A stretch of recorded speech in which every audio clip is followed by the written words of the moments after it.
A flash of lightning split the sky as Carson Hale barreled down the winding gravel road, rain hammering his windshield like a barrage of steel pellets.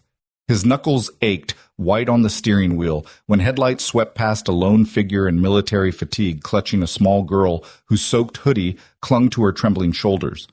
Without a second thought, Carson slammed the brakes, sending a spray of mud across the cab. He threw open the door against the storm's roar, soaked to the bone, and shouted, "Hey, get in!" The soldier's eyes, sharp and guarded, locked onto his for a heartbeat before she scooped the little girl into trembling arms and sprinted to safety. In that charged moment, Carson knew nothing would ever be the same. If this moment grabbed you, drop a comment below with where you're watching from and hit subscribe to follow every twist of this unexpected journey. The old pickup's engine groaned as Carson Hale killed the ignition and reached for the spare towels behind the seat. His rain-slicked boots thudded on the porch boards of his cedar cabin, each step a muted echo in the storm-dark night. Inside, the warm glow of a single lantern cut through the pitch, casting dancing shadows that trembled like distant ghosts on the walls. Carson's son, Noah, peeked from behind the doorway, eyes wide beneath damp curls. "Daddy." She looked scared. He tugged at Carson's sleeve, breath visible in the frosted air. Noah's small voice was a soft counterpoint to the thunder still rumbling beyond the roof. "Give her time," Carson whispered, wrapping a towel around his own shoulders. "Let's get them warmed up." Moments before, Carson's life had been simple in its routine, a quick piano lesson rescue mission followed by a late dinner and bedtime stories. But when he'd seen the soldier and her daughter stranded on the roadside, arms clutched together against the wind, instinct had overridden caution. He'd cracked the window just enough to hear her soft plea. Shelter closes soon carried away on the wind, and he couldn't drive on. He returned to the cab for company, a steaming thermos of broth and a plastic container of peanut butter sandwiches, Ellie's favorite still warm in the center console. Noah helped Carson set the tray on the kitchen counter. The tin roof rattled overhead as Carson poured 2 bowls, the steam curling like fragile promises between them. Noah placed one bowl in front of him, the other at the edge of the bench. "If she's hungry," Noah said with solemn conviction, "she'll eat." 10 minutes later, the door knocker's hesitant rap punctuated the storm's fury. Carson set down the ladle and wiped his hands on a towel. The lantern's glow caught the soldier's face. First sharp cheekbones, a faint scar arching above her eyebrow. Eyes the color of steel. "Captain Eliza Ward?" the woman said, voice low but controlled. The girl rubbed her eyes, confusion mingling with relief as Carson offered the bowl. Kinship flickered across Eliza's gaze. Soldiers recognize acts of mercy, like homing beacons, and at last she slid inside, closing the door on the storm. Eliza laid Lily gently in Carson's lap, accepting the bowl with a brief nod. Noah scooted aside, offering his own lap as a makeshift high chair. The little girl's toothless smile was a shot of warmth through the chill as she scooped up soft bread. Carson watched from the stove, stirring another pot of broth, eyes drifting to Eliza's tight shoulders. "How far'd you come?" Carson asked, voice even. Lightning scribbled across the sky. Rain spattered against the window. Eliza swallowed. "Fort Stewart," she murmured. "Got discharged yesterday. Trying to find housing. Every shelter's full." Her gaze flicked to the envelope she clutched, VA stamp on the corner, promise of rejection. She didn't look at Noah, but he sensed her tension and slid off his chair. He patted over and placed a hand on hers. "I have goldfish," he whispered conspiratorially. Eliza's lips twitched. Noah beamed. "She's your new best friend," he declared. Carson offered Eliza a mug of tea, gunmetal black, brewed strong. She accepted, wrapping both hands around its heat like lifelines. He didn't push for more details. The night was heavy with stories unsaid. Instead, he guided her past framed photos of his late wife Marlene, a snapshot of laughter next to a picnic blanket, and the silence spoke its own kindness. When the storm finally eased at dawn, a hush settled across the cabin.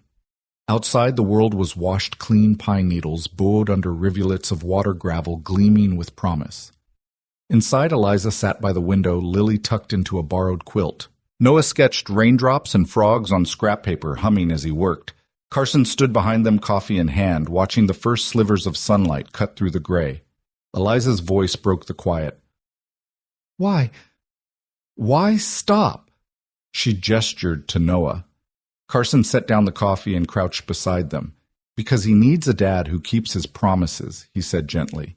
And because once in a while a little kindness can feel like coming home. Eliza met his gaze, then a shared recognition that some wounds ran deeper than any battlefield. She nodded, that same spark of hope kindling in her eyes as it had on the roadside. Carson stood and moved to the stove, humming a soft country tune Marlene used to love. No words were needed.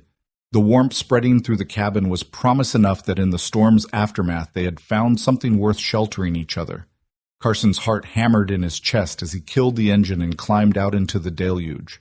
The rain hissed against his jacket, turning the world into a frosted blur. Noah pressed close behind him, sneakers squelching on the gravel, as he offered the soldier a damp smile. In the amber glow of the headlights, Eliza Ward's posture shifted just a fraction, but it was enough. Here, Carson called, holding out the towel with a gentle firmness. His voice cut through the storm like a beacon. Get dry. Eliza hesitated for a heartbeat, then knelt, draping it around her daughter first. Lily's small face emerged, cheeks pink from cold eyes, wide but trusting, as Carson stretched the towel around Eliza's shoulders. Noah retreated a step, letting the soldier reclaim warmth and dignity. Thank you, Eliza said, voice low and steady. She wrapped her arms around the towel, drawing it tight.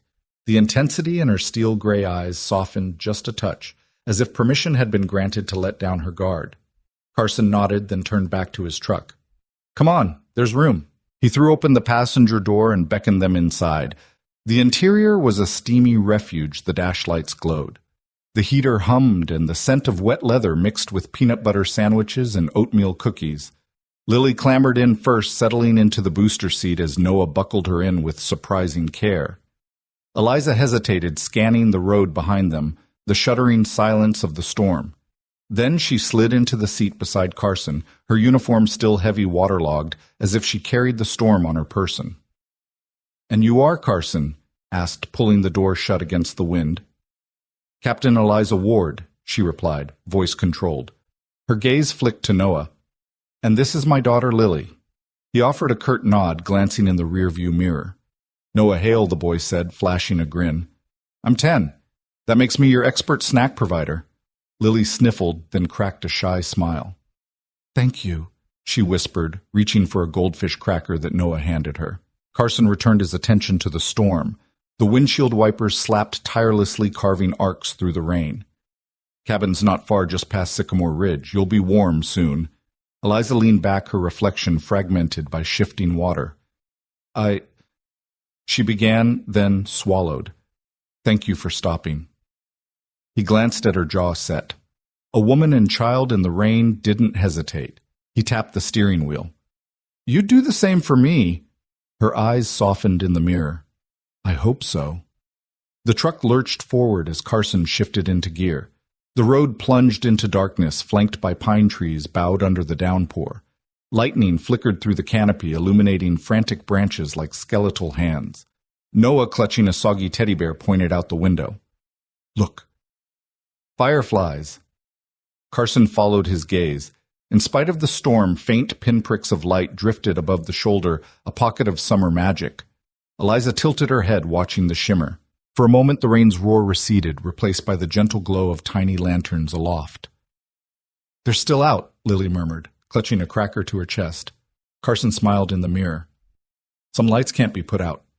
Eliza drew in a shaky breath, her posture loosening. "I needed to see that." He flicked the wipers to high. "We all do." They drove in silence, the rhythm of engine and wipers forming its own language. Carson caught Eliza's profile, strong jaw, soft tension around her eyes. He thought of Marlene, his wife, whose voice used to fill this cab with laughter on nights like this before the cancer that took her. He stifled the ache that rose in his chest, focusing on the road, on the mother beside him, soaked and vulnerable, and the girl behind. At the fork near Old Willow Bridge, Carson slowed to navigate the gravel.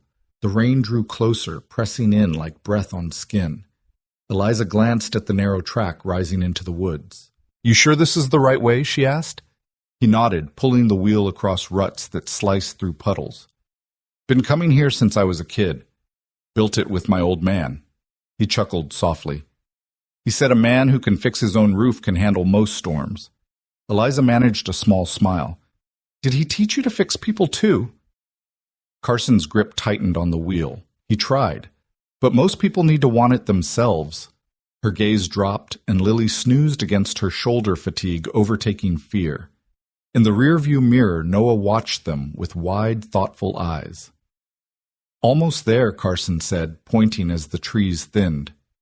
Beyond the tree line, a single lantern flickered on a weathered porch.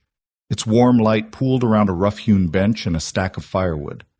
Eliza watched the glow, remembering the first night she'd slept at the VA shelter that never had space for her family. She flinched at memories of concrete floors, the tight hush of cots lined in rows, the ache of being just another name on a list.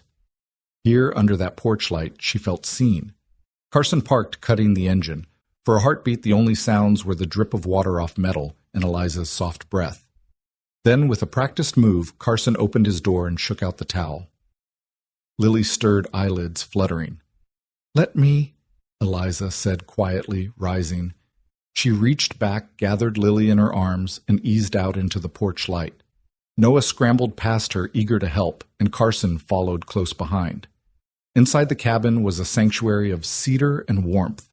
A pot of soup simmered on the stove, its aroma of carrots and onions wrapping around them like a hug. The hearth crackled as embers glowed, and blankets draped over a worn sofa invited them to sink in. Carson handed Eliza a steaming bowl and took his own seat across from her. Lily, half awake, curled into Noah's lap with a soft sigh. Eliza held the bowl with both hands, studying the steam. She blew gently, then tasted. "It's perfect," she said, voice thick. Carson met her eyes. "Marlene's recipe," he said softly, as if her spirit still lingered in the kitchen.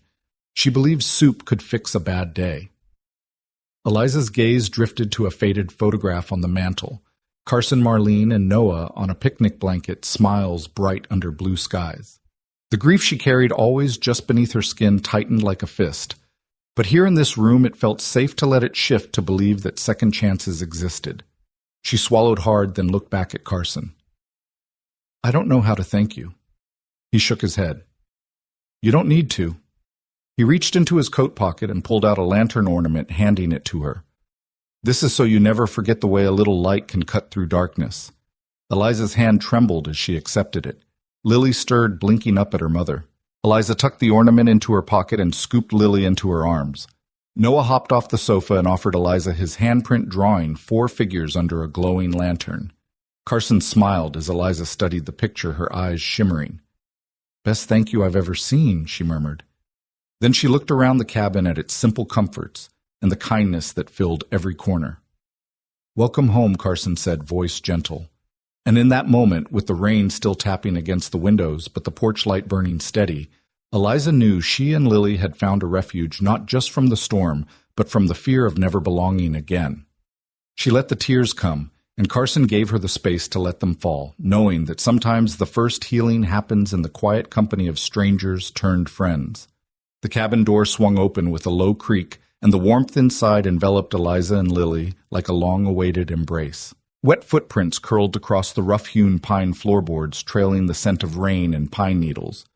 Carson closed the door behind them, the latch clicking into place like a promise. He handed Eliza a thick woolen blanket, and she draped it around her shoulders, her fingers brushing over damp fabric that now felt safe against her skin. Noah, already settled on the couch, jumped up to place a steaming mug of broth in Eliza's hands. Lily followed his lead, clutching a smaller cup, the wood grain warm under her palms. Eliza cradled the mug, inhaling the savory steam morsels of carrot and onion drifting like wisps of comfort. Her daughter's eyes widened at a swirl of parsley on top, and she took a tentative sip, her small face unfurling into relief as warmth spread from her lips to her toes. Carson moved to the stove, stirring another pot with a practiced rhythm. The gentle hiss of simmering soup underscored the silence that settled between them. No awkwardness, but a quiet acknowledgement of shared need. He glanced over his shoulder. Marlene used to say hot soup was a cure-all. His voice was low, carrying both humor and something more complicated, loss memory resilience. Eliza gave him a small nod, her gaze drifting to a framed photo on the mantelpiece. Carson, his late wife, and young Noah laughing together on a summer day. It was a moment frozen in sunlit joy, and for a fraction of a heartbeat, she felt an ache that was both foreign and familiar. She tightened her grip on the blanket, her knuckles whitening. Then she looked down at Lily tucked into her lap, forehead, resting against Eliza's chest, and that ache softened into gratitude. Noah hopped off the couch and disappeared into the corner where two sturdy wooden chairs were pulled close to a small table. He emerged with a stack of board books, placing them carefully between Eliza and Carson. He nudged Lily forward. "Here, try this one," he said, handing her a volume about woodland animals. "I know how much you like bunnies." Lily's eyes lit up. "Bunnies!" she exclaimed, opening the cover and tracing the watercolor illustrations of rabbits in a meadow. Eliza smiled a real smile, the corners of her mouth lifting freely, and brushed a damp strand of hair behind Lily's ear. Carson settled into one of the chairs, soup bowl in hand. "Read to us, Noah," he suggested, slipping into the ease of family life as if it were second nature. Noah cleared his throat dramatically, adopting the voice of a storyteller. "Once upon a time in a forest just like these woods lived a brave little rabbit who—" His words wove through the cabin, knitting them together in a tapestry of sound that chased away the remnants of the storm. Outside, the porch light glowed steadfastly, its beam cutting through the dusk like a beacon. Eliza glanced toward the window, noting how the raindrops clung to the glass and refracted the warm glow back into the room. That light had saved her tonight, had drawn her here, and now it stood guard. She felt the weight of past nights spent alone in unfamiliar shelters, the flash of fluorescent corridors, and the hush of strangers breathing. This was nothing like that. Here she and Lily were not names in a logbook. They were guests of a man who had opened his home without question. When Noah finished the story, he closed the book with a satisfied sigh and hopped onto the arm of the couch, close enough to slip an arm around Lily's shoulders. The two children exchanged conspiratorial glances before turning to Eliza. "Will you stay a while?" Lily asked in a small voice, the steam from her bowl catching in the lamplight. Eliza's heart trembled. She looked at Carson, whose face was gentle, inviting. He nodded as if he carried no judgments, only understanding. "You're safe here," he said, simply, his words wrapping around her like the blanket on her shoulders. That night the storm raged beyond the walls of Cedar Hollow cabin, but inside a different storm was breaking, one of walls and defenses. Eliza lay on the pull-out sofa-turned bed in the guest room, Lily tucked beneath a soft quilt. The faded wallpaper and creak of the bed frame felt strange yet warm. As Lily's breathing deepened, Eliza watched her daughter's eyelashes flutter, and for the first time in months, she allowed herself to exhale. She slipped from the bed and padded across the room in bare feet, the floor cool under her soles. She paused at the doorway, gazing into the kitchen, where Carson and Noah sat at the table bowls long since empty. Noah was cleaning up with the ease of routine, wiping the table, carrying dishes to the sink. Carson watched him, hands folded, a line of concern etched on his forehead. Eliza cleared her throat softly. Carson looked up, offering her a tired smile. "That was a great story," she said, her voice catching. He gestured to a chair. "Sit," he invited. She perched on the edge, the chair's seat cold beneath her. "Thank you," she whispered, tracking a spot on the floor. "For tonight, for everything." Carson leaned forward, his expression open. "We've all been through storms," he said. "Some just come in the shape of rain, and some in the shape of loss." His glance drifted to a small magnet on the fridge, a lantern with the words, "Keep the light on." "No matter what, this light stays on." Eliza nodded, tears glistening at the edge of her vision. "I haven't felt safe in so long," she admitted. "Not since—" She swallowed hard. "Not since I left the army." Her hands trembled on her lap. Carson reached across the table and laid a steady hand over hers. His skin was warm, this contact grounding. "You're safe," he repeated, "and we'll make sure it stays that way for as long as you need." At that moment, something shifted inside Eliza, a fracture beginning to close. She allowed herself to lean into his hand, drawing strength from his quiet certainty. Outside, the storm began to subside. Rain softened to a gentle patter as though the world recognized the peace inside the cabin and chose not to disturb it. The next morning, dawn filtered through the curtains in pale ribbons. Eliza woke to the scent of fresh coffee and wood smoke. She looked down to see Lily curled against Noah on the couch, blankets in a tangled heap around them. Their soft snores filled the room with an unexpected melody. Eliza rose, slipping into clothes dried by the stove's warmth, and padded into the kitchen. Carson stood by the counter mug in hand, watching the steam drift upward. His eyes lifted when he heard the door creak. He offered her the second mug, coffee black, just the way she liked it. Eliza accepted it, cradling the ceramic as if it were an anchor. For a long moment they stood side by side, listening to the early morning hush. Outside, mist curled around the trees, and the porch light, though no longer needed, still burned softly, a testament to the night before. Eliza raised her mug in a silent toast. Carson mirrored her gesture. "Thank you," she said again, but this time it carried the promise of new beginnings. Carson nodded, lifting his mug in return. "Welcome home," he murmured. The words settled between them like sunlight breaking through clouds, heralding a day filled with possibility and healing, and the unspoken hope that sometimes a single act of kindness can light the way out of the darkest storm. The kitchen light cast a soft pool of warmth against the dark knot of pines outside, and the cabin smelled of freshly chopped cilantro mingling with the rich scent of simmering lentil soup. Eliza sat on the edge of a wooden stool, fingers curled around a chipped mug of strong black tea, knuckles white against its enamel rim. The steam traced lazy spirals into the air, carrying away the sharp tang of salt from her tears, which she refused to wipe. Carson leaned over the stove, spoon in hand, stirring the olive-green broth until the lentils broke apart into velvet threads. He didn't press her, didn't fill the silence with empty chatter. Instead, he set the spoon aside, wiped his hands on a faded dish towel, and slid onto the bench beside her. The offset glow of the single lantern revealed the fine lines around his eyes, patient, weathered, gentle. "Where are you headed next?" he asked quietly, voice low enough that it blended with the crackle of the fire in the hearth. Eliza lifted her gaze, meeting his for a heartbeat, before looking down at the dark wooden table. "I'm not sure." She wrapped her free hand around the mug's handle as if she could anchor herself through contact with something solid. Discharged. The word felt foreign on her tongue, like an echo of a life she could no longer claim. "They let me go this morning. No permanent quarters, no stash of benefits yet, just this." She gestured to the duffel bag at her feet, its canvas frayed at the seams, and a stack of bills I can't afford to let slide. Carson's eyes softened. He reached across and folded his hand over hers, warm against her cold palm. "Those bills," he said, "they come due, whether the world's falling apart or not." His voice carried an unspoken truth, one he knew too well. "I've been there." Eliza's throat tightened. For a soldier trained to command and endure, admitting vulnerability was a battlefield in itself. Yet here, in the quiet glow of this cabin, she felt the walls around her heart loosen.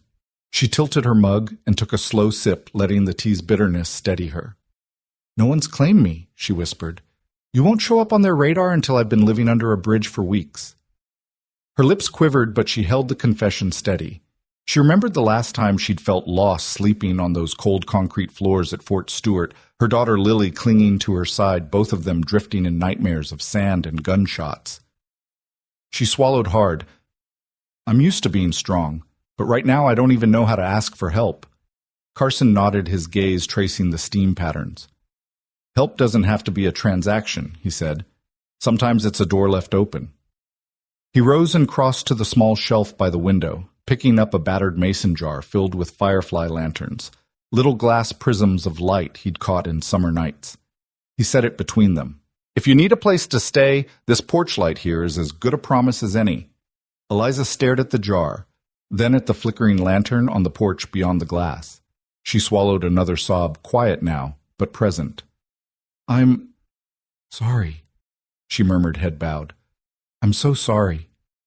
Carson's hand came to rest on her back, steady, unhurried. "Don't apologize," he said. "There's nothing to forgive." Her apology wavered in the cool air, fragile as the mist that had settled outside. She pressed her mug to her lips, refusing to look at him, afraid he'd see the truth in her trembling reflection. But he didn't flinch.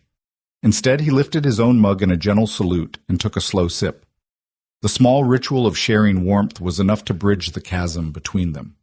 Eliza's eyes stung as she met his gaze again. My daughter, she's only 6. Lily's. She needs someone who doesn't break at the first crack. The admission hurt more than any physical blow she'd received in training, but Carson only nodded. Kids are tougher than we give them credit for, he said softly. They bounce back in ways we forget when we get older. He glanced toward the hearth where embers glowed like embattled stars. I've got a spare room that's more than just a cot and a blanket. If you two want it, it's yours. Eliza closed her eyes, letting his words sink in. A spare room, an entire bedroom, with faded, flowered wallpaper and a bed that creaked under weight. It was more than any shelter she'd ever known. She pictured Lily curled under that quilt, safe from the damp and the dread. When she spoke again, her voice was steadier. Thank you. She stopped, uncertain. Carson reached across the table and set her mug down. He slid a hand under hers and squeezed. You don't have to say anything, he said. Actions speak louder. Her chest tightened with gratitude and an unfamiliar spark of hope. She forced a smile, small but real. Can I ask you something? Anything, he replied. Why me? Her words spilled out in a rush.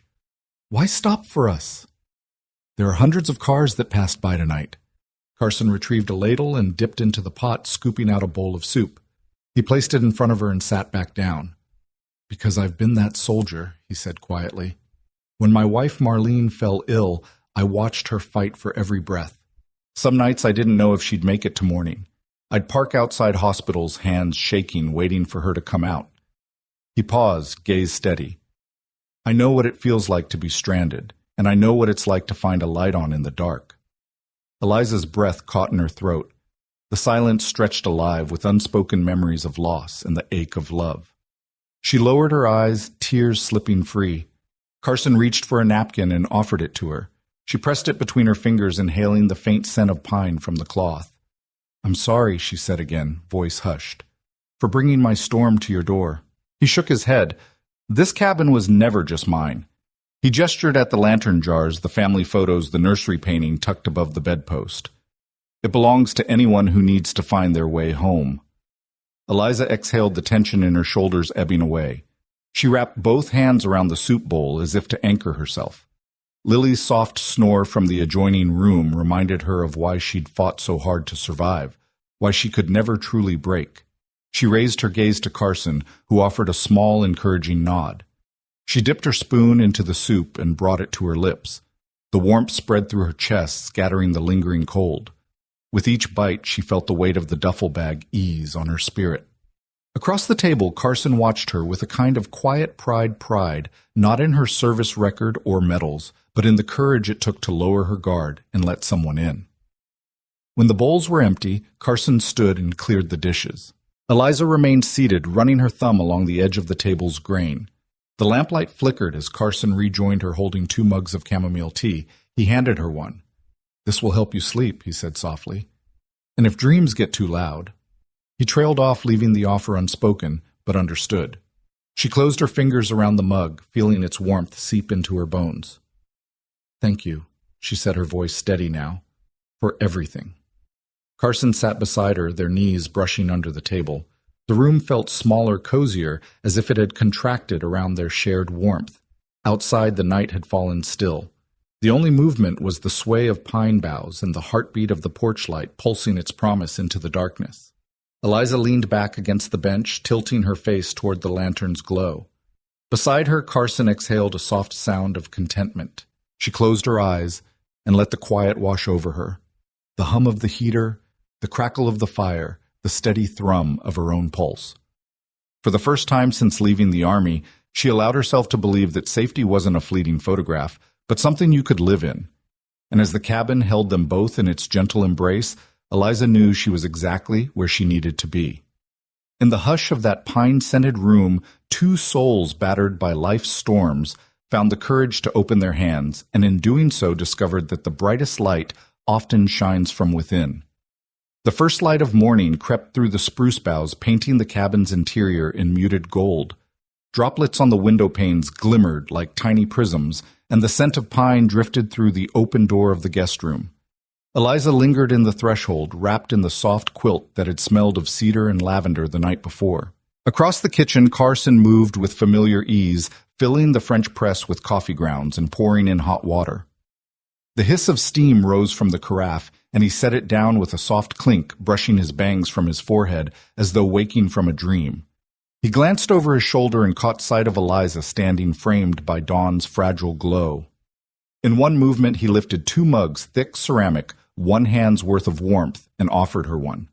Coffee strong enough to wake ghosts, he said, his lips quirked with teasing comfort. The steam swirled between them, a silent bridge. Her hand trembled as she took the mug, fingers curling around it. "Thank you." Her voice came in a whisper as if she were afraid to break the morning's hush. He watched her shoulders ease, saw the small exhale that followed. He set a second mug on the counter for himself, then reached for the pour-over kettle to fill it. "Did you sleep at all?" he asked, voice gentle enough to carry across the wooden floorboards. He didn't need to peer into her eyes to see the question there. The quilt clutched around her shoulders spoke of nights spent half awake, the shadows of memory stirring under her skin. Eliza lowered her gaze to the patterned mug, the dull swirl of coffee inside catching the light. She sipped, letting the bitterness ripple down her throat before answering. Better than recent weeks, she admitted, voice wavering. She raised the mug in a tentative toast, meeting his eyes over the rim. "Better than I dared hope." Carson nodded, stirring his own drink with a measured swirl. In the corner of the room through the arch, into the living area, 2 small figures huddled over coloring books on the rug. Lily flitted between shades of pink and purple, dotting her page with flowers that looked almost real. Noah bent close to his paper-drawing cats that seemed to giggle with crooked smiles. Every so often one nudged the other, and their laughter tinkled like chimes in an autumn breeze.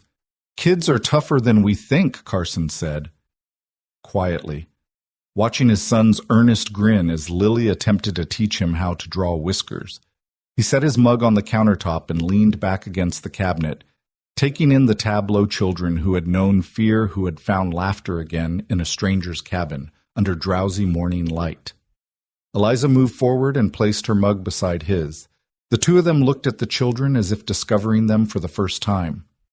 In Lily's bright eyes and Noah's earnest chatter, she saw proof that life could bloom even where sorrow had taken root. She felt a tug at her heart, tender and insistent, and for a moment the distance between soldier and civilian dissolved.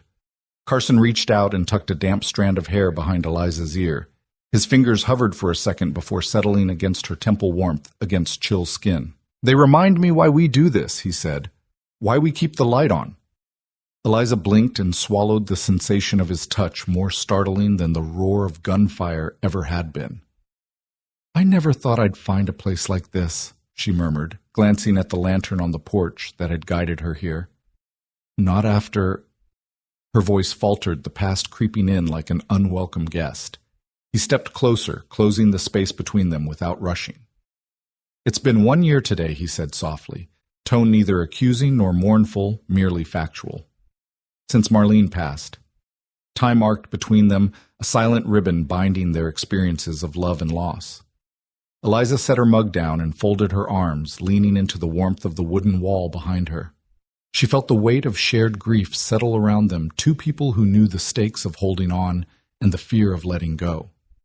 "I'm sorry," she said again, but this time the words carried empathy instead of guilt. "I didn't mean to—" Carson lifted a hand to halt her apology.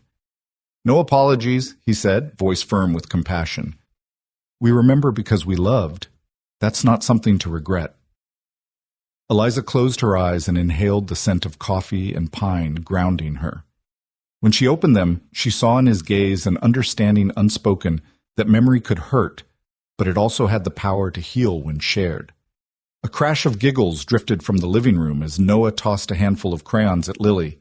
He won a delighted shriek in response, and the sound echoed off the logs like a celebration. Eliza smiled, and Carson's own lips curved in relief. He crossed the floor toward the children, and Eliza followed, tracing his steps, as if every footfall were a promise. Noah looked up and offered her a crayon sunshine yellow, and Lily pointed to a half-drawn sun in her sketchbook.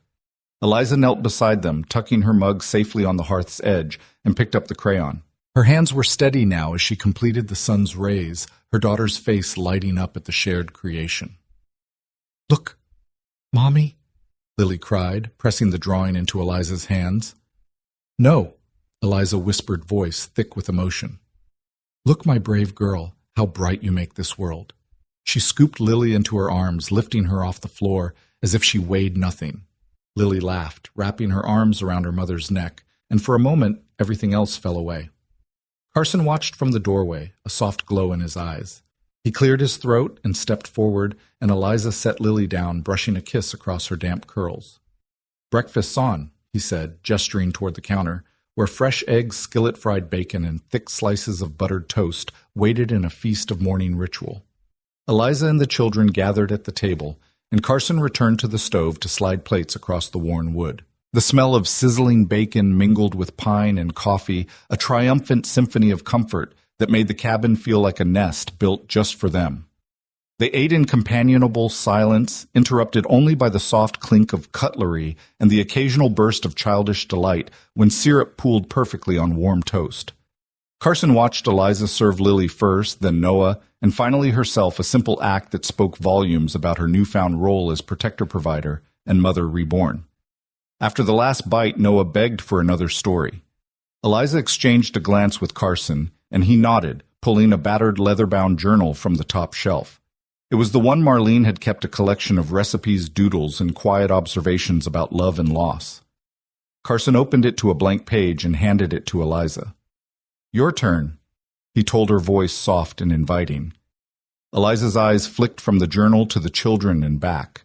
She traced the empty lines with a fingertips trembling not with fear but with anticipation. She lifted the pen and pressed it to paper, her handwriting careful at first, then loosening as she wrote, Dawn breaks fragile, but we are fragile too, and that's all right, for here we learn to stand together in the light. When she looked up, tears held at the edge of her eyelashes. Carson smiled as though her words were the greatest gift he could receive. Lily crawled into Eliza's lap again, burying her face against her mother's shoulder, and Noah leaned close to peer at the writing. In that quiet kitchen under the soft caress of morning, a single act of courage of lowering her guard and opening her heart blossomed into something deeper. It was more than shelter from a storm. It was a declaration that love, resilience, and second chances could flourish even in the most fragile of dawns. And as the sun climbed higher, spilling warmth through the cabin's windows, they all felt it. The promise of a new day, bright with possibility, held safe by the light they kept burning for one another. Eliza climbed the rickety aluminum ladder with the ease of someone who trusted her footing more than the ground itself. The afternoon sun had burned through the morning mist, and warm light played on the cabin's siding as she reached the loose gutter bracket. In her gloved hand, the hammer felt familiar, its weight grounding her much as the butt of a rifle had once anchored her grip on a combat patrol. Below her, Carson held the ladder steady, his gaze a blend of admiration and relief. Nice form, he called up, voice carrying easily in the still air. Where did they teach you that Eliza tapped the bracket with a practiced flick of her wrist, securing it before swinging the hammer in a precise arc? Field maintenance training, she replied, settling the nail flush. Gutter work wasn't specifically in the manual, but the principles are the same. She climbed down and wiped her brow with the back of her hand. Never leave a post unsecured. Carson smiled and pointed to the ladder's feet. I'd feel better if this was on more solid ground. He tipped the ladder slightly, demonstrating its precarious lean. Without hesitation, Eliza shifted the ladder's base, pressing the legs into the gravel with her boot until it sat level and immovable. Better? She asked. Much better. Carson said, relief warming his tone. He picked up the small bag of nails by the porch railing. I owe you one. She shook her head. Just pay it forward. Her gaze drifted to the creek behind the cabin where Lily and Noah had kicked off their socks and chased frogs among the smooth stones. The children's laughter echoed like bells through the trees, and Eliza felt something loosen inside her chest, a tension she hadn't realized she was still carrying. Carson joined her at the foot of the ladder, passing her a nail and then retrieving another when she offered the hammer back. They worked side by side, two hands driving nails, two minds synchronized in patience and quiet cooperation. After the final bracket was secured, Carson and Eliza stood back to admire their handiwork as rainwater began to dribble harmlessly into the downspout. Eliza ran a finger along the now straight gutter, her touchlight almost reverent. Looks good, she said. Should handle the next storm. The words came easily, and in that moment she welcomed the certainty of her own confidence. Carson glanced toward the creek. "Think they're having fun." "They're braver than I ever was," Eliza said, eyes softening at the sight of Lily leaping over a cluster of frogs before stumbling into Noah's arms with a squeal. "Kids just leap in no second thoughts." He nodded. "They remind me that life doesn't have to be overthought." He reached out and brushed a smudge of paint from her cheek. Yellow splotches gathered from Noah's rock painting expedition earlier. She froze, then allowed a small smile to curve her lips. It was a gesture neither forced nor tentative, but born of shared ease. Inside the cabin, steam curled from 2 mugs of freshly brewed lemonade, Carson's antidote to the day's heat. He carried them out to the porch and set one in Eliza's hand. For the world's best gutter specialist, he teased. Eliza accepted the glass, tilting it so the sun glinted through the pale liquid. "I'll take it," she said, touching the rim with a tentative sip. The cool sweetness was welcome on her tongue, and she savored the moment as if it were another kind of victory. They watched the children, barefoot and fearless, skirting rocks and glancing for new frog sightings. Each discovery a sudden leap, a whiff of wet earth, sent them into bubbling laughter. Eliza's chest swelled with a softness she barely recognized. In her past life, she had measured success in mission objectives and after-action reports. Here she found triumph in the simple joy of 2 children at play. Carson cleared his throat and leaned forward, elbows on his knees. "I've been meaning to ask," he said, "how does civilian life feel compared to all that?" He nodded toward the woods, toward the creek, toward the cabin. "No missions. No briefings at dawn." Eliza considered the question, turning the glass in her hand as if the answer might appear in the shifting light. "It's quieter," she said, "but not always peaceful. At first the silence was overwhelming. I kept expecting the next order to come through my earpiece." She laughed softly, the sound gentle in the afternoon warmth. "Here the only orders are from a 7-year-old demanding more paint on her rocks." Carson grinned. "Those are the best kind." He reached out and took her glass for a refill from his own. She met his eyes, and an unspoken understanding passed between them. They had both been hardened by past battles, his with grief, hers with life-and-death stakes, and now they were discovering that healing could happen in laughter, in camaraderie, in the quiet routines of home repair. Eliza took another sip of lemonade. "I never thought I'd find something like this," she admitted, gesturing broadly at the cabin, at the creek, at the children. "A place to rest my head without waiting for the next alert." Carson shrugged modestly. "It's been here a long time," he said. "Just needed someone to give it purpose again." His gaze drifted to the flagstone path leading to the garden beds, where rows of carrots and tomatoes promised harvest to come. "You gave it life again." Eliza watched him cock an eyebrow. "You forget I can map a building and mark every exit within seconds," she said, teasing him back. "I can find life anywhere." He laughed, a deep sound that rolled over the pond of her new trust. "I'll hold you to that," he said, but his tone was warm with gratitude rather than challenge. They lingered on the porch, sipping their drinks and listening to the creek's steady murmur.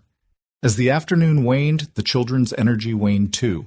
Lily trudged back toward the cabin, socks reclaimed and shoes in hand, while Noah carried a frog gently in an overturned bucket to show his mother. Eliza rose to help him place the bucket on the porch, then knelt to let the frog hop free back into the grass. "Go find your sister," she told the little amphibian as it bounded away. She straightened, catching Carson's eye with bright happiness. Some things deserve to be set free. Carson stepped closer, the late-day light gilding his profile. "You're learning fast," he remarked. Eliza smiled, warmth swelling in her chest. "I had a good teacher." She glanced at his hand, still faintly stained with rust from the gutter nails. "And a good partner." They collapsed onto the porch swing together, the gentle creak matching the rhythm of falling dusk. Carson draped a throw blanket over their knees, a gesture that felt as natural as breathing. The air cooled and the first fireflies emerged, tiny sparks hovering over the garden like living lanterns. Eliza rested her head on Carson's shoulder, watching the glow of frogs and fireflies as if they were old friends. "Thank you," she murmured, leaning into him, "for trusting me with your home." He shifted so he could kiss the top of her head. "Thank you for trusting me," he replied, "with your story and with Lily." He paused. With your heart. Her breath caught at the words, the unguarded confession resonating through her.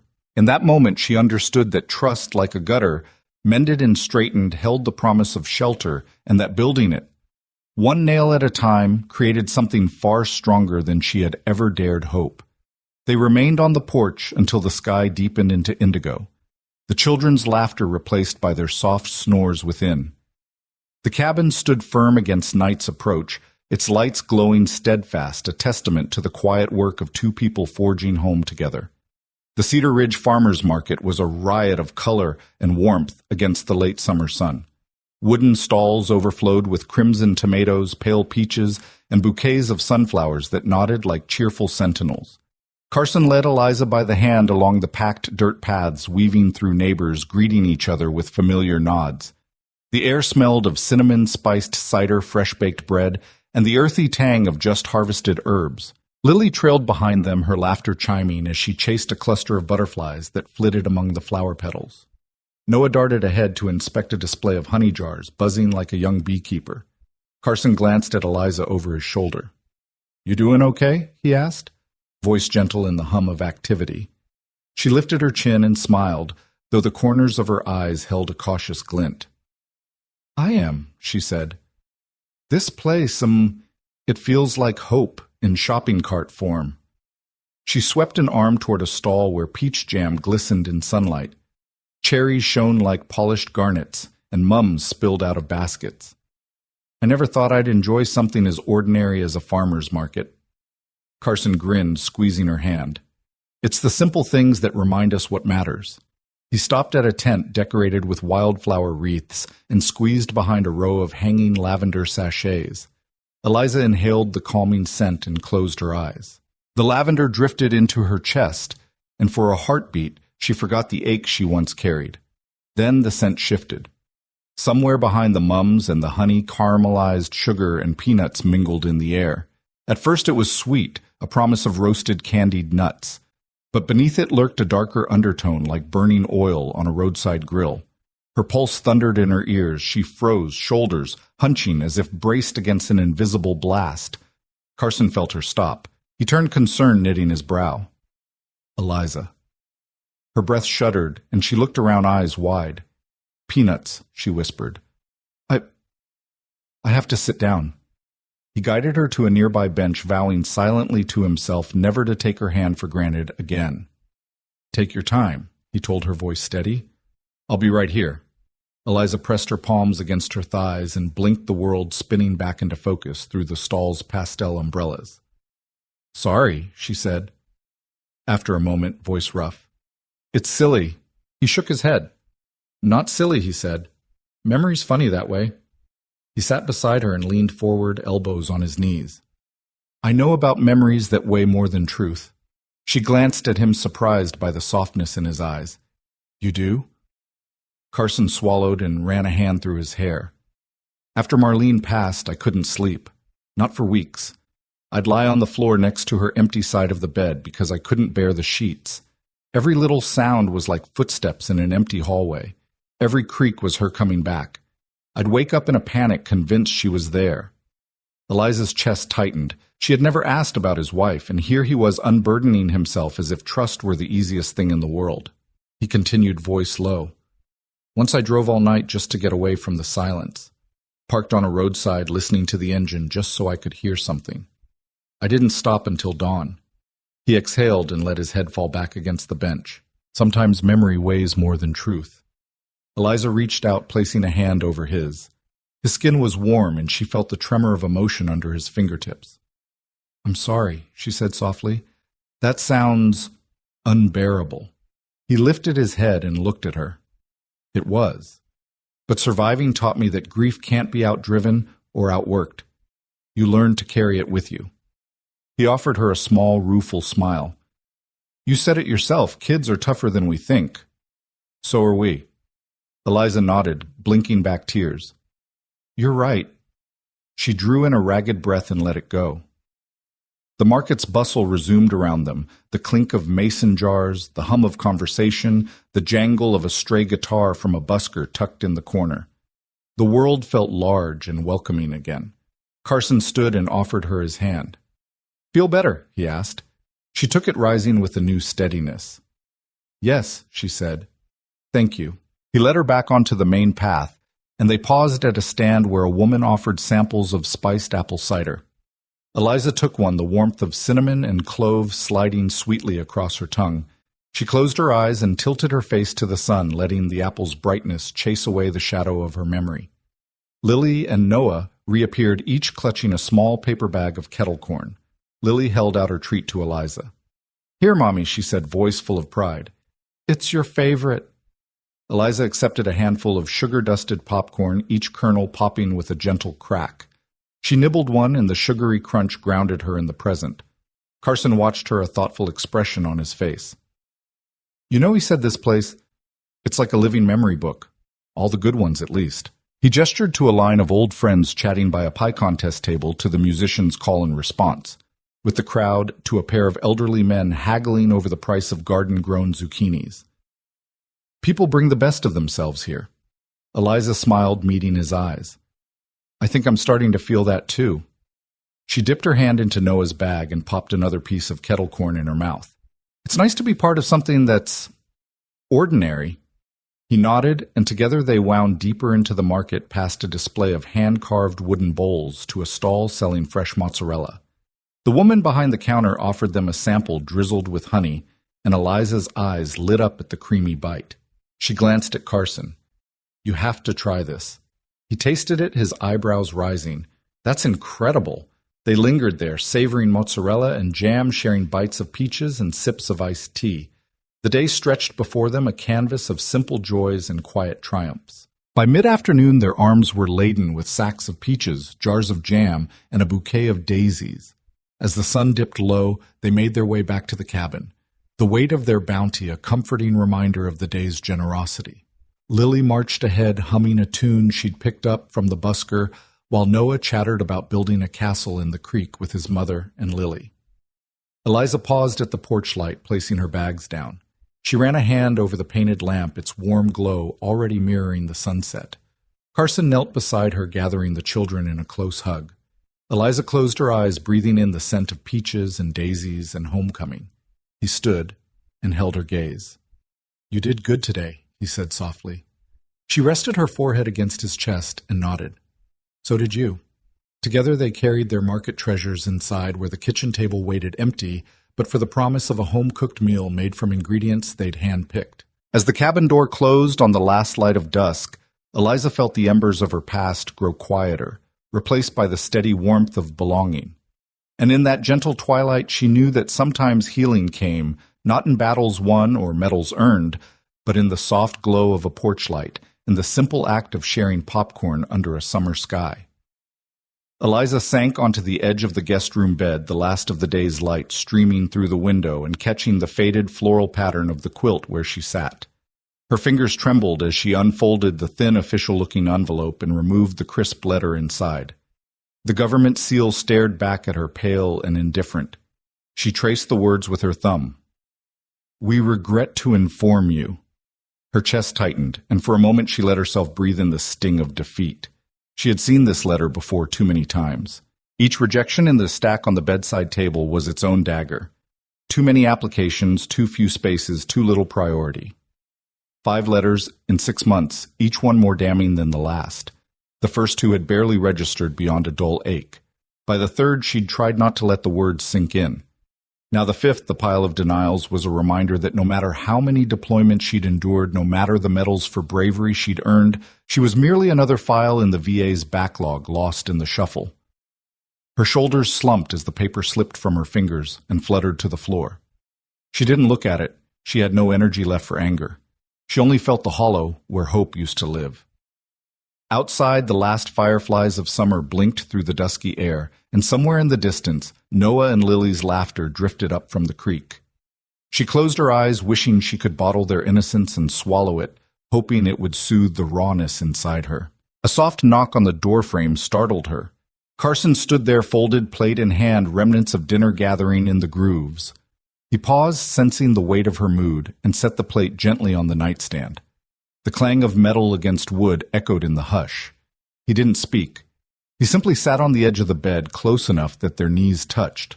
With one hand, he picked up the letter from the floor and slipped it back into its envelope.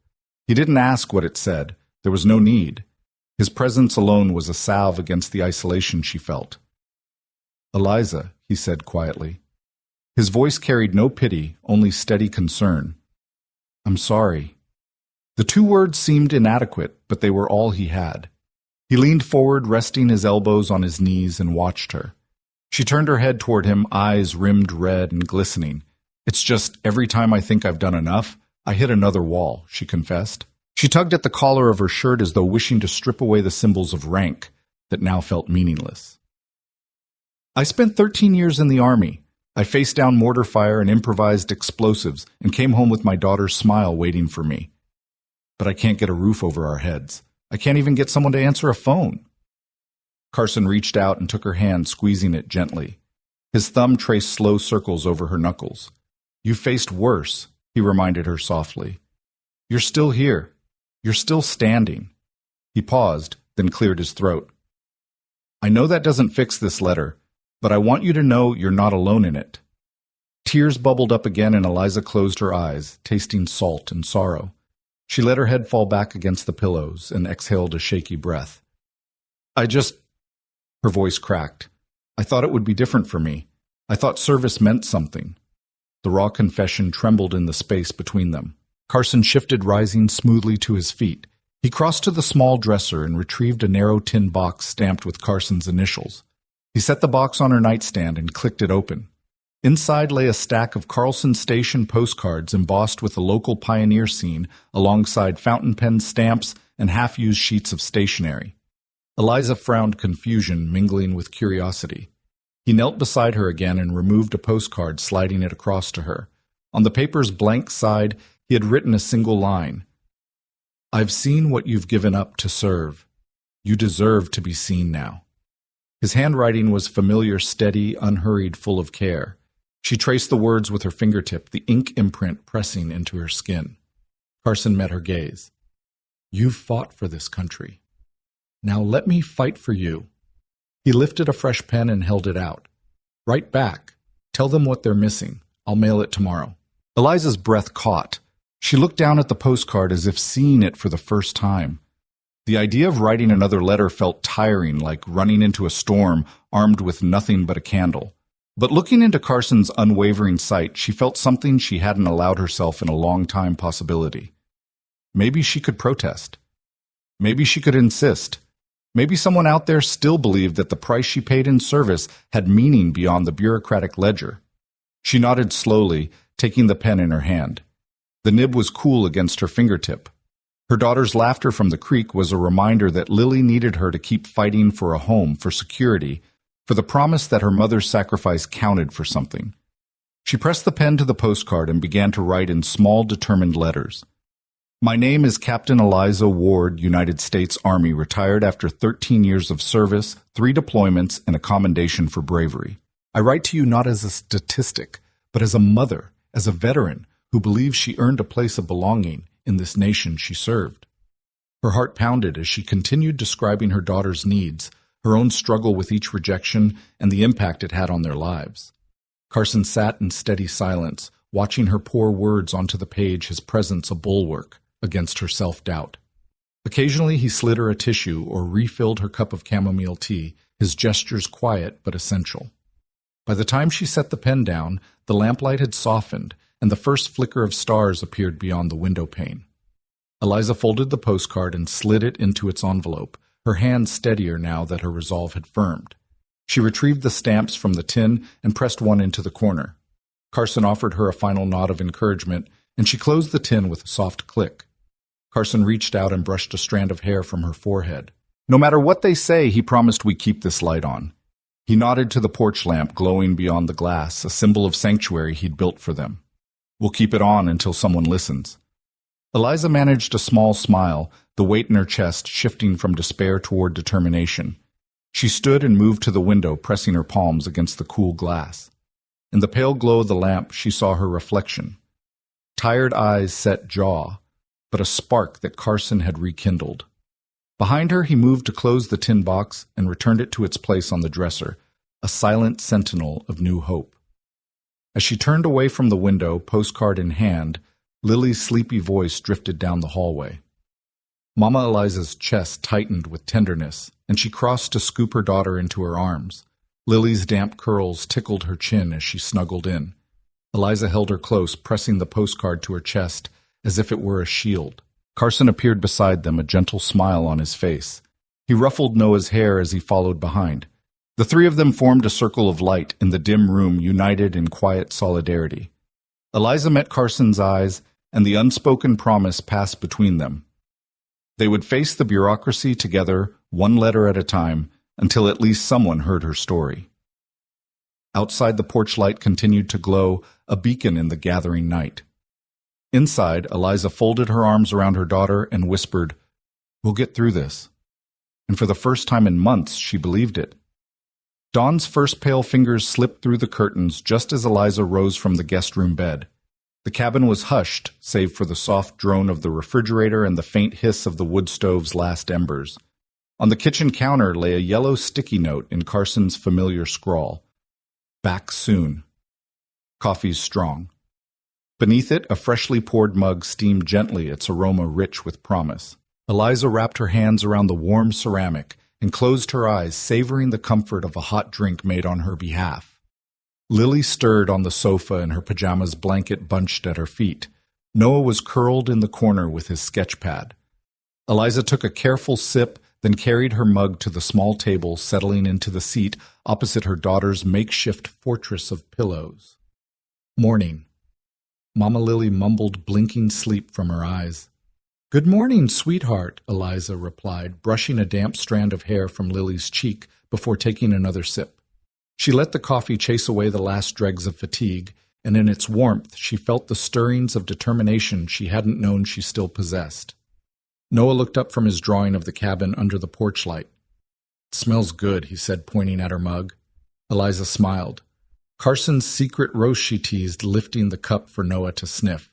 Special blend guaranteed to wake ghosts. He laughed softly, and Lily pushed off her blanket to climb into Eliza's lap. Eliza stroked Lily's hair, her eyes drifting to the sticky note.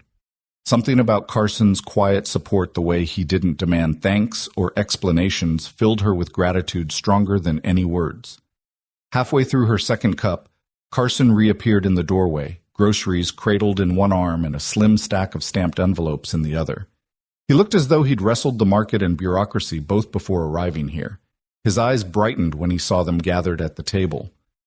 "You two look cozy," he said, setting down paper sacks of fresh fruit, eggs, and a loaf of crusty bread. "Found everything we needed." And he tapped the letters against the countertop. These came too. Eliza sat up straighter, heart fluttering. She gathered the envelopes in her hands, turning them over to read the seals, one addressed to the mayor's office, another to the VA regional liaison, and a third simply labeled Community Support. She looked at Carson. "I did this," he said, offering her a reassuring smile.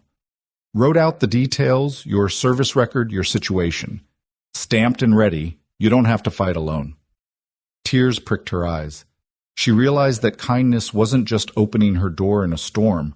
It was action advocacy, a tangible promise that she mattered. Her throat thick with emotion, she reached across the table to squeeze his hand. "Thank you," she whispered. He nodded, brushing off her gratitude with a humble shrug. "Just keep the light on," he said, glancing at the lamp on the porch that he never let go dark. "Someone will notice." Lily hopped down and clambered onto Carson's lap, reaching into one of the grocery bags. He produced a small carton of berries, popping a handful into Lily's waiting hands. Noah poured juice into glasses. The kitchen hummed with quiet life, the morning sun glinting off the enamelware. Once the children were fed and Carson had brewed a fresh pot of coffee for himself, Eliza sat with the letters in front of her. She traced her finger along his neat handwriting, reading and rereading his notes about waiting lists, transitional housing, and community advocacy. Each sentence carried the weight of his belief in her. Carson washed his hands at the sink and dried them on a towel. "When you're ready, we can mail these. I'll walk them down to the post office, get them on today's route." He paused, watching her gather the envelopes. "Or if you'd like to bring in the paperwork yourself, I can stay here with the kids." Eliza considered the offer and shook her head. "I want to do it," she said firmly. but I'd like you to come with me just in case." She gave him a playful look that undercut the seriousness of her words. "I could use a co-pilot." He smiled, and together they gathered the letters and clipped them neatly into his coat pocket. Lily raced ahead to find shoes. Noah grabbed a sketch bag, and Eliza tucked the last envelope into her own pocket. At the post office, the line moved slowly, neighbors chatting in gentle tones about the weather and the upcoming county fair. Carson stood by Eliza's side, his presence a silent shield against embarrassment or doubt. When her turn came, Eliza placed the 3 letters on the counter, voice steady as she explained that these needed special handling, please and thank you. The clerk nodded with a warm understanding and affixed the postage. Outside, Eliza breathed deeply, the crisp air filling her lungs with hope. Carson wrapped an arm around her shoulders. "One step at a time," he said. Eliza nodded, watching the mail carrier wheel the letters away. Each one felt like a spark sent into the world. Small flames that might light someone else's dark corner. "One step," she agreed. Back at the cabin, they unloaded the groceries together. Eliza arranged the fruit in a bowl, its vivid colors a reminder that life could still burst forth in unexpected ways. Carson set the bread on the table and poured them each a second cup of coffee. He handed her the mug, and she accepted it with a soft smile. They sat side by side, sipping in companionable silence, the children's laughter drifting in from the creek behind the cabin. Eliza felt, perhaps for the first time in months, truly seen not as a file number or a broken veteran, but as someone worth fighting for. She lifted her mug in a quiet toast. "To the light we keep on," she said, glancing at the small lamp flickering by the porch window. Carson clinked his mug against hers. "And to the people who keep it burning." Eliza settled back in her chair, heart full. The path forward might still be uncertain. The letters might go unanswered. The waiting list might not move, but she no longer faced that prospect alone. She had a partner in kindness, someone whose every action said she belonged. As the afternoon sun slanted through the windows, she watched Carson unpack milk and eggs, his efficient movements a testament to a life of care for others.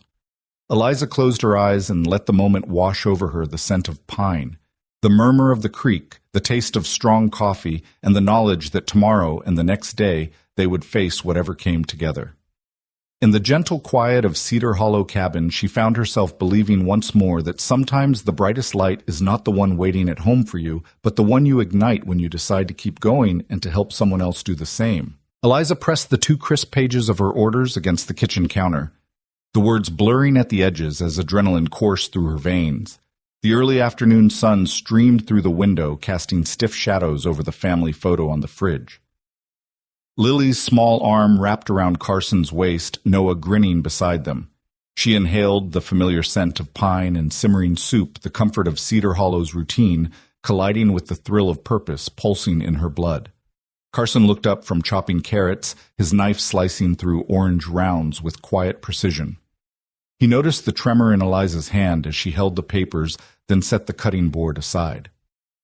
"What is it?" he asked gently, stepping closer.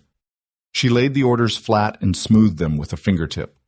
"Colorado," she said, voice trembling. 6 weeks. Trauma training for new recruits. They want me to lead." The words sounded unbelievable, each syllable carrying the weight of duty she'd spent years honing. Carson's brow furrowed as he reached out and folded the papers in half. "That's amazing," he said, meeting her gaze with pride shining in his eyes. "It's exactly what you've trained for." Her chest tightened. "I know." She ran a hand through damp hair, then tucked a loose strand behind her ear. "But it's 6 weeks away from home. From Lily. From you." Her voice cracked on the last word. She placed a hand against her belly, imagining how Lily's laughter would fade without her mother's voice nearby. Carson crossed the short distance and took her hands in his. He gently guided her to the worn wooden table where they had mailed her letters of advocacy weeks before. Outside, the front porch lamp glowed even in daylight, a symbol of sanctuary he'd promised. She felt safe there, but fear wriggled in her gut like a restless snake. "I won't ask you to stay," he said softly, thumb brushing her knuckles. His voice held a solemn vow, "But I'll wait." She closed her eyes, leaning into his steadiness. The kitchen faded away, no clatter of dishes, no hiss of the wood stove. Only Carson's heartbeat reverberated through her chest. She could stay a quiet life of farmhouse chores, children's laughter, and porch-side tea, or she could return to the front lines of healing, applying her battlefield-honed skills to guide others through trauma. Lily's footsteps padded into the room, bare feet thudding against the floor. She climbed onto Carson's lap and wrapped her arms around his neck. "Mommy?" she asked, tilting her head as though sensing the tension. Her wide eyes searched Eliza's unspoken questions, glittering in their depths. Eliza knelt and stroked Lily's damp curls. "Something's come up at work," she said gently, forcing calm into her tone. "They need me to help people who've been through very hard things." Lily's brow furrowed. "Do you have to go?" she whispered. Eliza swallowed. "They want me to, sweetheart." She tracked Lily's lip with her fingertip. "I don't know yet if I will."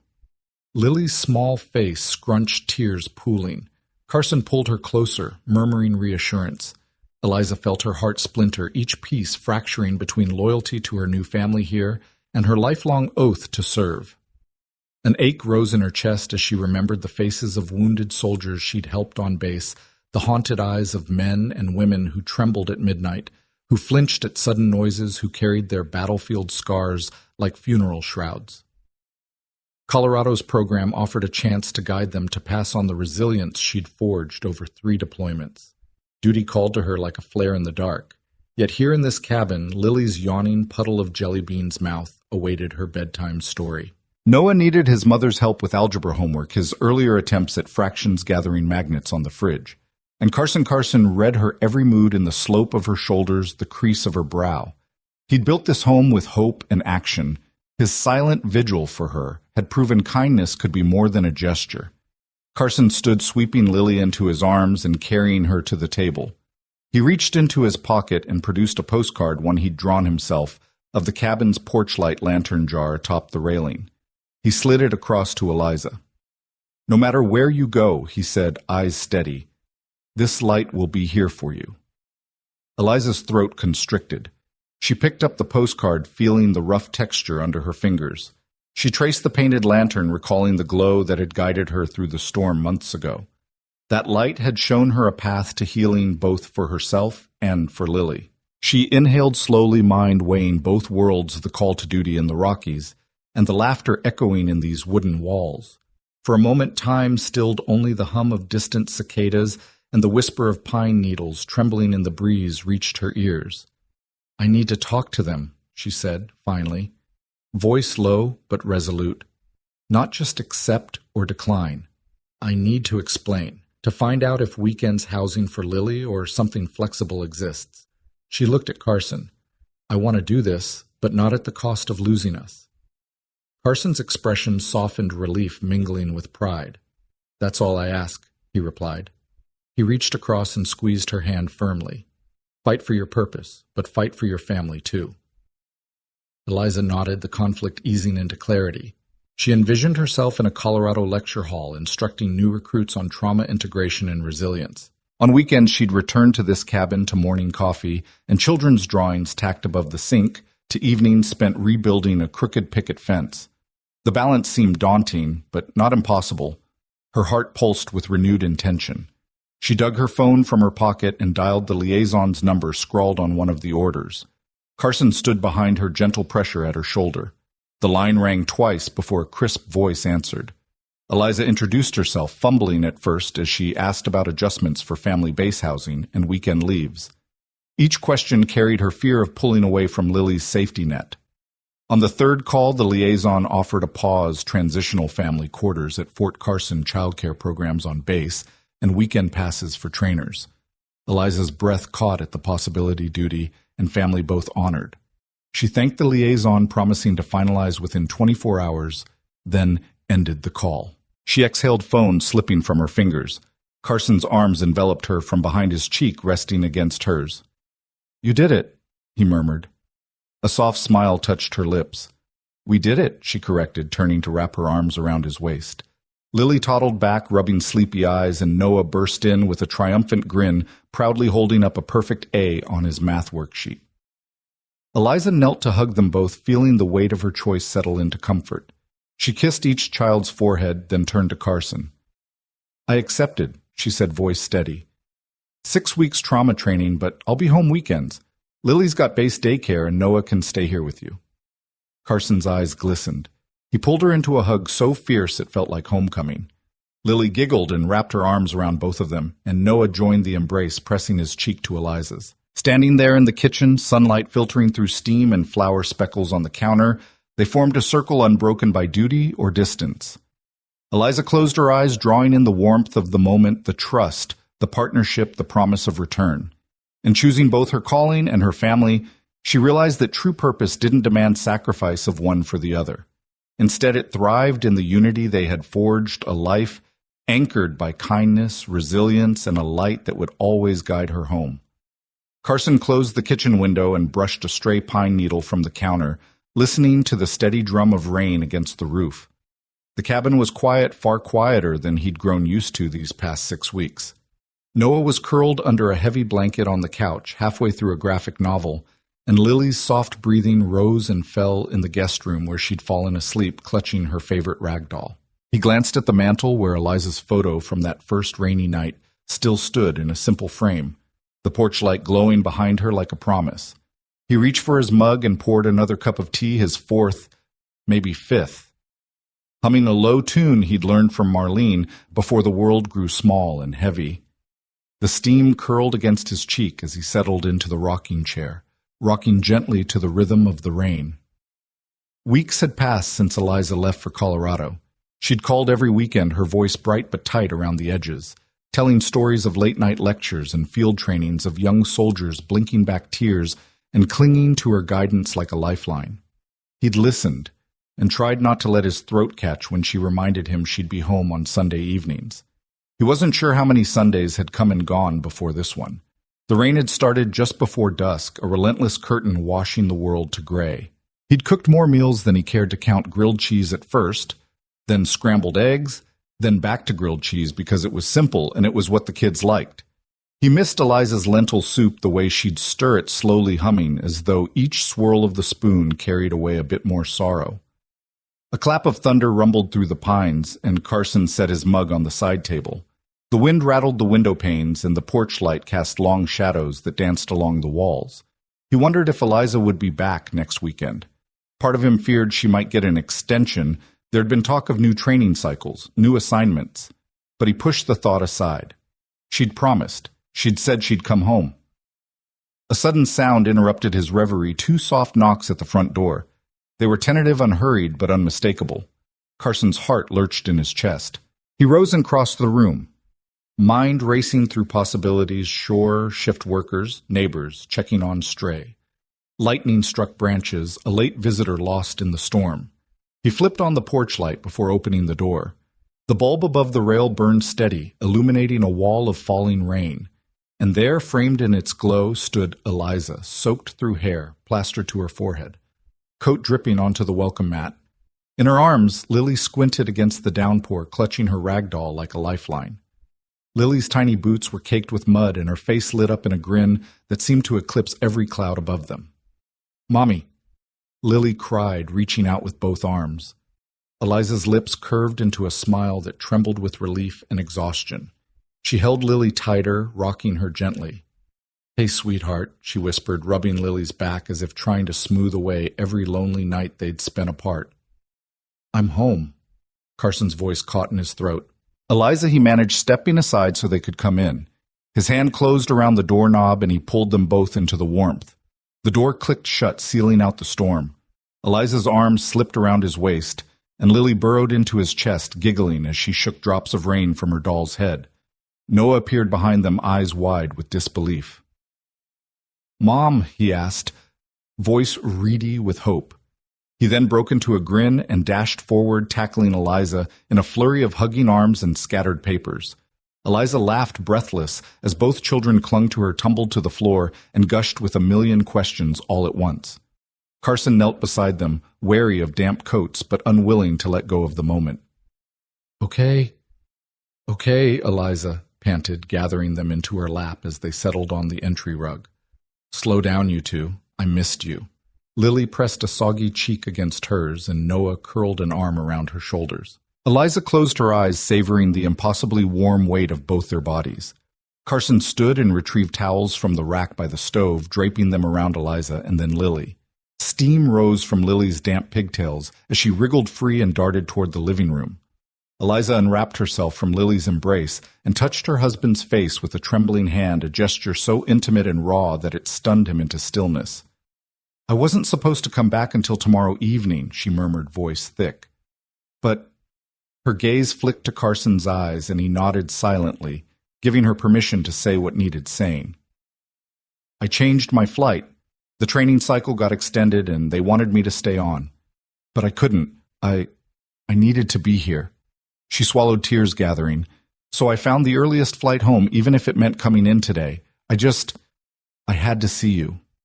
Carson reached for her hand, and their fingers wove together the simple clasp, saying everything. "You're here," he replied, voice husky. "That's all that matters." Eliza's breath quivered, and she leaned in to press her forehead against his.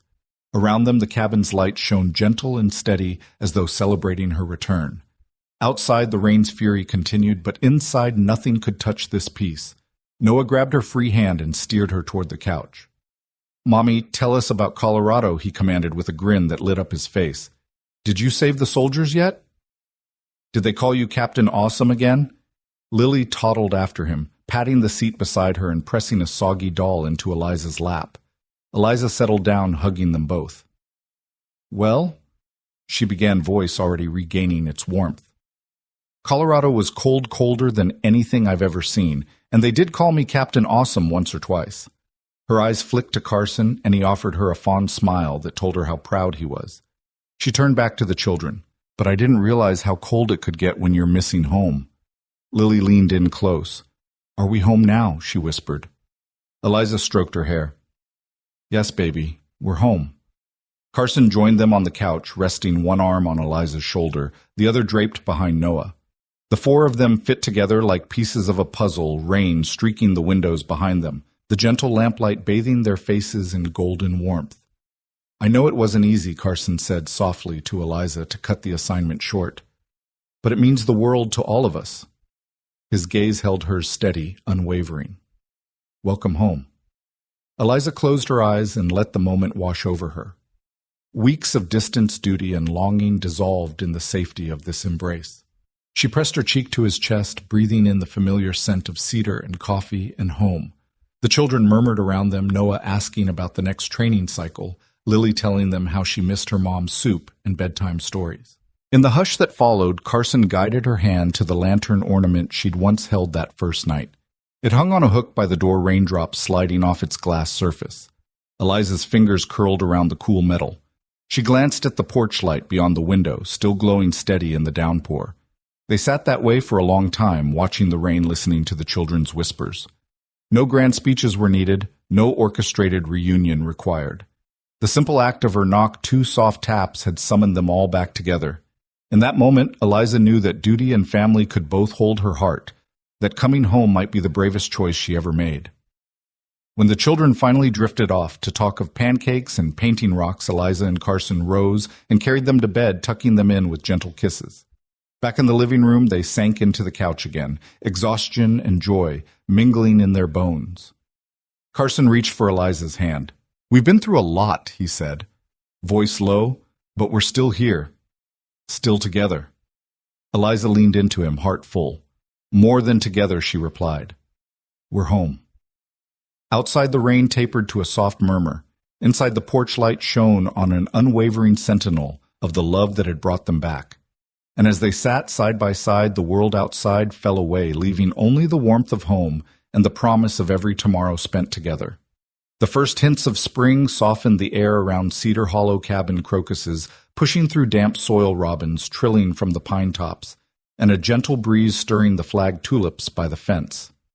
Early one Saturday morning, Eliza slipped into her Cedar Ridge Emergency Services uniform, navy windbreaker sturdy boots, and paused at the mirror to tuck her damp ponytail into its proper place. She glanced at the framed photo on the dresser herself, in fatigues, Lily and Noah grinning at her side, the porch light glowing behind them. It felt like a lifetime ago that she'd climbed into Carson's truck in the storm, wondering if kindness was enough to save her. Now kindness had become action as well as promise. Downstairs, the smell of frying bacon mingled with the pine-scented draft drifting under the door. Carson was already at the stove flipping bacon with ease and humming a tune Marlene had once played on vinyl. Noah sat at the table, knees tucked under his chin, sketching a design for their new project. Lily chased a bright blue butterfly across the flagstone patio, laughter trailing like ribbons behind her.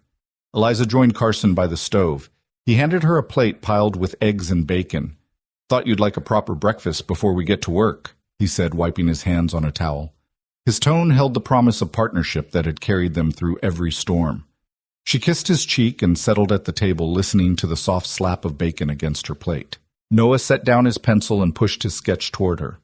"Here's the plan," he said, pointing at the drawing of a tall post with a lantern on top. "We'll put the promises here."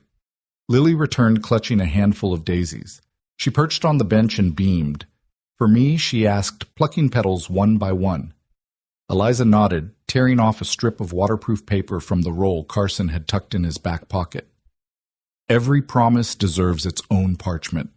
She smiled at the sight of her children, resilient, hopeful, and ready to build something that would outlast any storm. Out in the backyard, the morning sun carved patterns through the pines, lighting the dewy grass like a field of jewels.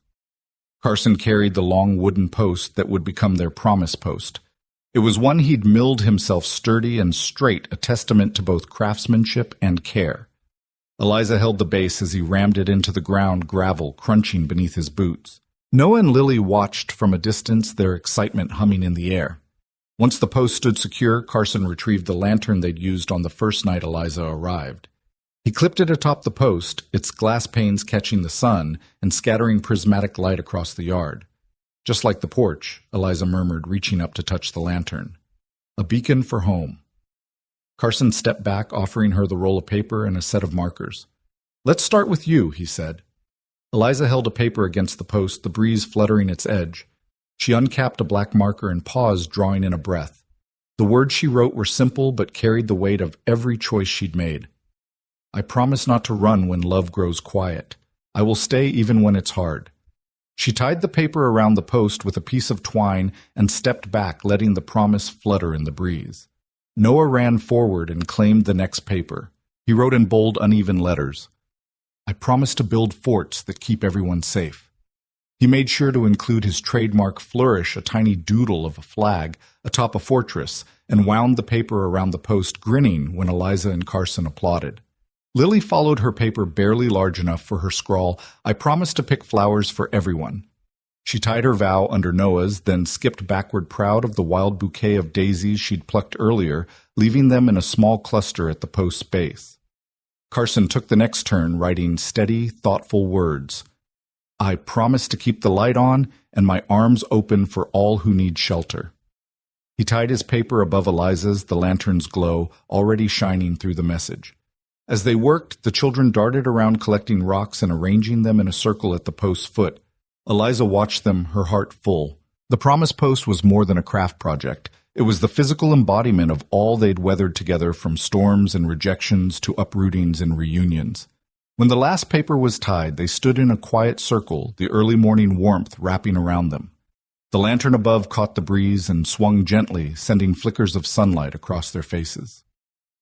Eliza stepped forward and touched the post, tracing the promises with her fingertip. She felt the rough grain of the wood, the smooth slickness of marker on paper, and the steady resolve that had brought them here. Carson slipped an arm around her shoulders, and she leaned into him.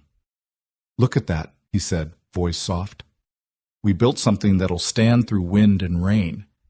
Eliza nodded, her gaze drifting from the post to the cabin's porch light in the distance. It too gleamed steady in the morning.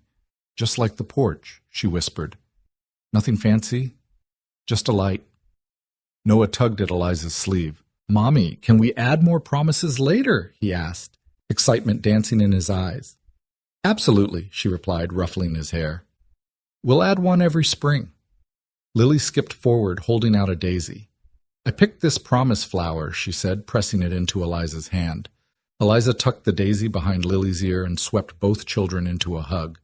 "The best promise flower," she murmured. Carson watched them, a smile playing across his lips. "Family," he said, gesturing to the post, the lantern, and the circle of promises. That's our greatest promise. They lingered in the yard, the children trailing behind them like small shadows pointing out ladybugs on leaves and whispering plans for next spring's additions. Eliza and Carson walked hand in hand to the porch, the promise post standing sentinel behind them. The porch light, though unlit in the bright sun, seemed to resonate with the energy of their vows, steady and unwavering.